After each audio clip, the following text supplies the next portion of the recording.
அனைவருக்கும் அன்பு வணக்கம். நான் உங்கள் Karthik. Welcome to mind soldier YouTube channel. நம்ம யூடியூப் சேனல்ல மனதை பயன்படுத்தி நம்முடைய இலக்குகளை துல்லியமாகவும் விரைவாகவும் எப்படி அடைவதுன்னு பார்த்துட்டு இருக்கோம். அந்த வகையில இன்னைக்கு நம்ம பார்க்க போறது, நீங்கள் விரும்பும் நபர் உங்களை நேரில் சந்திக்க வர இதை எழுதுங்கள் போதும். என்ன எழுதணும்னு தெரிஞ்சுக்கிறதுக்கு முன்னாடி நம்ம சேனலை இப்பதான் நீங்க ஃபர்ஸ்ட் டைம் பாக்குறீங்கன்னா மறக்காம சப்ஸ்கிரைப் பண்ணிக்கோங்க. பக்கத்துல இருக்க பெல் ஐகானையும் பிரஸ் பண்ணிக்கோங்க. அப்பதான் அப்லோட் பண்ற எல்லா பயனுள்ள தகவல்களும் உடனடியாக உங்களுக்கு நோட்டிபிகேஷன்ல வரும். இப்ப நம்ம பார்க்க போறது முழுமையான ஒரு லா ஆஃப் அட்ராக்ஷன் மெத்தட். இதுல எந்த ஒரு மந்திரங்களோ பூஜைகளோ கிடையாதுங்க. அதனால எல்லா மதத்தினருமே இதை தாராளமாக ஃபாலோ பண்ணலாம். லா ஆஃப் அட்ராக்ஷன்ல இருக்கக்கூடிய பவர்ஃபுல்லான ஏஞ்சல் நம்பர் மற்றும் ஸ்விட்ச் வேர்டை இந்த மெத்தட்ல நம்ம யூஸ் பண்ணியிருக்கோம். யாரெல்லாம் இதை பயன்படுத்தலாம்னு பார்த்தோம்னா, கணவன் மனைவி, காதலர்கள், நெருங்கிய நண்பர்கள், உடன் பிறந்தவர்கள்னு உங்களுக்கு நெருக்கமாக இருக்கக்கூடிய அத்தனை உறவுகளுக்கும் இந்த மெத்தடை நீங்க யூஸ் பண்ணலாம். யாருன்னே தெரியாத அறிமுகம் இல்லாத நபர்களுக்கு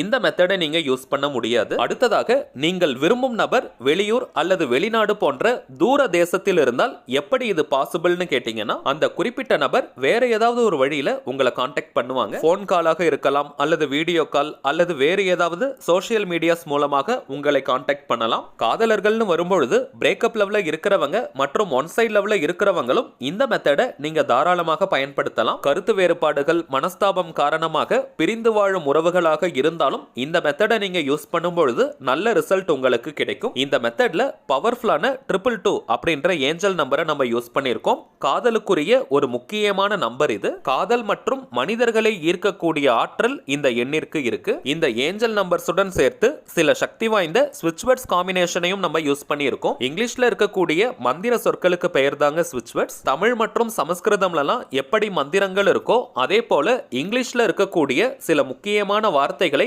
மந்திர சொற்களாக ஐடென்டிஃபை பண்ணி வச்சிருக்காங்க. இந்த வார்த்தைகளை சில முறைகள் நம்ம ரிப்பீட் பண்ணிக்கிட்டே இருந்தாலோ அல்லது எழுதினாலோ அந்த வார்த்தைக்குண்டான பலன்கள் நமக்கு கிடைக்கும். சுலபமாக நம்முடைய ஆழ்மனதில் பதியக்கூடிய வார்த்தைகள் இவை.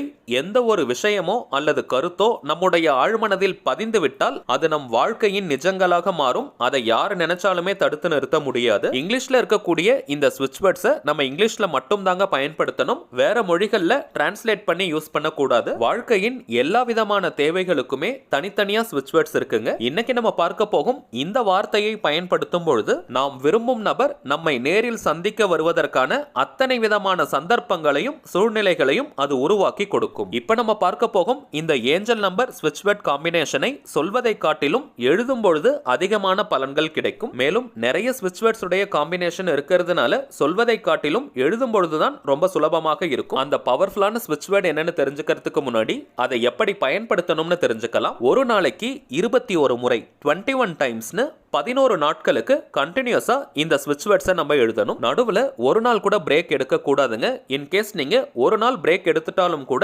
திரும்பவும் ஃபர்ஸ்ட்ல இருந்தாங்க ஸ்டார்ட் பண்ணணும். இது ஒரு முழுமையான லா ஆஃப் அட்ராக்ஷன் மெத்தடா இருக்கிறதுனால எந்த கிழமை எந்த நாள் வேணாலும் நீங்க ஸ்டார்ட் பண்ணலாம். அதே போல எந்த நேரத்துல எழுதணும்னு பார்த்தீங்கன்னா, எந்த நேரத்துல நீங்க ரொம்ப ரிலாக்ஸ்டா ஃப்ரீயா இருப்பீங்களோ அந்த நேரத்துல தாங்க எழுதணும். நீங்க பரபரப்பா இருக்கக்கூடிய நேரத்துல இந்த வார்த்தையை பயன்படுத்த கூடாது. முடிந்தவரை நீங்க தூங்க போறதுக்கு முன்னாடி இருக்கக்கூடிய 5 நிமிடங்களை பயன்படுத்திக்கோங்க. உங்களை யாரும் டிஸ்டர்ப் பண்ணாத மாதிரியான அமைதியான இடமாக பார்த்து உட்கார்ந்து எழுதுங்க. நீங்க எழுதும் பொழுது உங்களை யாராவது பார்த்துக்கிட்டே இருந்தாங்கன்னா அது உங்களுக்கு டிஸ்டர்பன்ஸா இருக்கும். உங்களுடைய கவனம் சிதறும். சோ முடிந்தவரை கொஞ்சம் தனிமையான இடம் அல்லது உங்களை யாரும் தொந்தரவு செய்யாத இடமாக பார்த்து உட்கார்ந்து எழுதுங்க. 11 நாட்களுக்கு மட்டும் தான் இதை நம்ம எழுத போறதுனால நீங்க நோட் புக் வச்சிருந்தீங்கன்னா அதையும் பயன்படுத்திக்கலாம். அல்லது A4 ஷீட் மாதிரியான பேப்பர்களையும் நீங்க யூஸ் பண்ணிக்கலாம். முடிந்தவரை அன்ரோல்டு பேப்பர் அல்லது அன்ரோல்டு நோட் புக்கை நீங்க யூஸ் பண்ணுங்க. அதுல ஒரு நல்ல எனர்ஜி மற்றும் ஃப்ரெஷ்னஸ் நமக்கு கிடைக்கும். இந்த ஸ்விட்ச் வேர்ட்ஸ் எழுதுறதுக்கு கிரீன் கலர் அல்லது ப்ளூ கலர் பெண்ணை மட்டும் தாங்க நீங்க பயன்படுத்தணும்.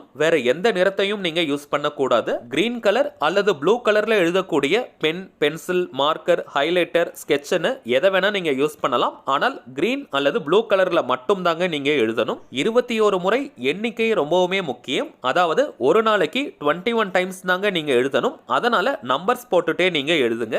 ஆல்ரெடி நம்ம பார்த்ததை போல இது ஒரு முழுமையான லா ஆஃப் அட்ராக்ஷன் மெத்தடா இருக்கிறதுனால பெண்களாக இருந்தாலும் நீங்க பிரேக் எடுக்கணும்ன்ற அவசியம் கிடையாது. கண்டினியூஸா எழுதலாம். தினமும் ஒரே நேரத்துல தான் எழுதணும்னு கிடையாதுங்க. நீங்க எந்த நேரத்துல ரொம்ப ரிலாக்ஸ்டா இருப்பீங்களோ அந்த நேரமாக பயன்படுத்துங்க. ஒவ்வொரு முறையும் இந்த மந்திர சொற்களை நீங்க எழுதும் பொழுது அந்த குறிப்பிட்ட நபர் உங்க கூட உங்க பக்கத்திலேயே இருக்காங்கன்னு நீங்க நினைச்சிட்டே எழுதணும். உண்மையாக அதை நீங்க ஃபீல் பண்ணணும். இதை எழுத போறதுனால அந்த குறிப்பிட்ட நபர் வருவாங்கன்ற எதிர்பார்ப்பு மனநிலை இருக்கக்கூடாதுங்க. ஆல்ரெடி அட் பிரசன்ட் அந்த நபர் உங்க கூட தான் இருக்காங்கன்னு நீங்க சந்தோஷமா ஃபீல் பண்ணணும். எத்பாவம் தத்பவதி. எதை நீங்க பாவனை செய்றீங்களோ அதுதாங்க வாழ்க்கையின் நிஜமாக மாறும். அதனால அந்த நபர் உங்க கூட தான் இருக்காங்க, நீங்க ரெண்டு பேருமே சந்தோஷமாக இருக்கீங்கன்றத நீங்க ஃபீல் பண்ணணும். எந்த அளவிற்கு நீங்க உண்மையாக அதை உணர்ந்து இந்த ஸ்விட்ச் வேர்டை நீங்க எழுதுறீங்களோ அந்த அளவிற்கு மின்னல் வேகத்துல ரிசல்ட் உங்களுக்கு கிடைக்கும். ஃபீலிங்ஸ் தாங்க முக்கியமான சீக்ரெட். அதுதாங்க நமக்கு வெற்றியை கொடுக்கும். எண்ணங்களை காட்டிலும் உணர்வுகளுக்கு தாங்க சக்திகள் அதிகம். உணர்வுகள் தான் பிரபஞ்சத்திடம் பேசுகின்ற மொழி. சோ உங்களுக்குள்ள எவ்வளவு மனஸ்தாபங்கள் கோபங்கள் இருந்தாலும் அதை எல்லாத்தையுமே நீங்க மறந்துட்டு இப்ப நீங்க சந்தோஷமா மகிழ்ச்சியா இருக்கீங்கன்றத உணர்ந்துகிட்டே இந்த வார்த்தையை எழுதணும். சரி வாங்க என்ன எழுதணும்ன்றத பார்க்கலாம். நம்ம டிஸ்பிளேல கூட தெரியுது பாருங்க. To Venus somehow bring X with love divine order now done.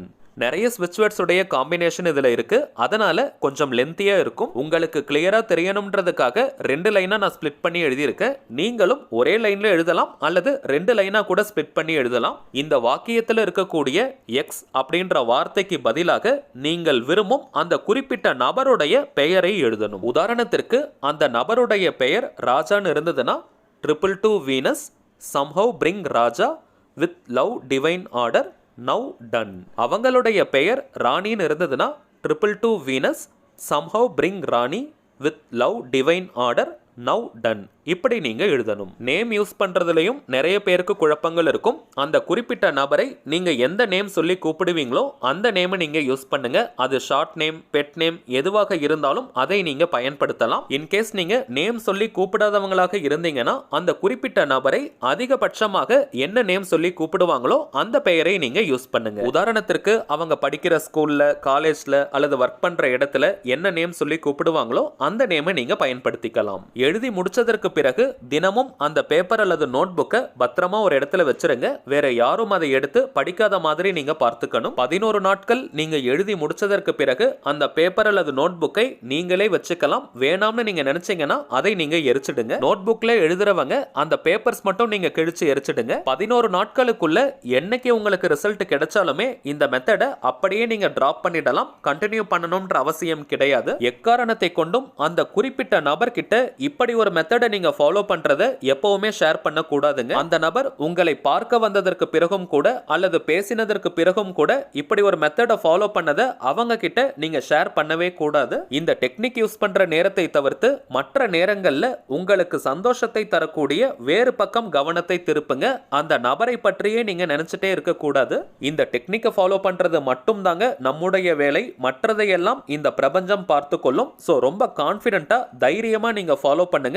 எதை பற்றியும் யோசிக்க வேண்டாம். எந்த அளவிற்கு உங்களை நீங்களே சந்தோஷமா வச்சிருக்கீங்களோ அந்த அளவிற்கு வேகமா ரிசல்ட் கிடைக்கும். கரண்டா நீங்க எத்தனை லா ஆஃப் அட்ராக்ஷன் மெத்தட்ஸ் அல்லது தாந்திரிக முறைகள் ஃபாலோ பண்ணிட்டு இருந்தாலும் இந்த மெத்தடையும் சேர்த்து நீங்க ஃபாலோ பண்ணலாம். இப்போ நம்ம பார்த்ததை போல லைன் பை லைன் நீங்க கரெக்டா ஃபாலோ பண்ணீங்கன்னா மேக்ஸிமம் 3 டேஸ்க்குள்ள உங்களுக்கு ரிசல்ட் கிடைச்சிரும். சோ தேவைப்படுறவங்க கான்ஃபிடென்ட்டோட இந்த மெத்தடை நீங்க ஃபாலோ பண்ணுங்க. சரிங்க, அவ்வளவுதான் இந்த பதிவு. நிச்சயமா உங்களுக்கு பயனுள்ளதா இருந்திருக்கும்னு நினைக்கிறேன். மேலும் இந்த வீடியோ உங்களுக்கு பிடிச்சிருந்தா மறக்காம லைக் பண்ணுங்க. நம்ம சேனலையும் சப்ஸ்கிரைப் பண்ணிக்கோங்க. தேவைப்பட்டுச்சுன்னா உங்க ஃப்ரெண்ட்ஸ் அண்ட் ஃபேமிலிக்கு இந்த வீடியோவை ஷேர் பண்ணுங்க. அடுத்ததா இன்னொரு முக்கியமான தலைப்போட நான் உங்களை சந்திக்கிறேன். என்றும் அன்புடன் கார்த்திக். நன்றி.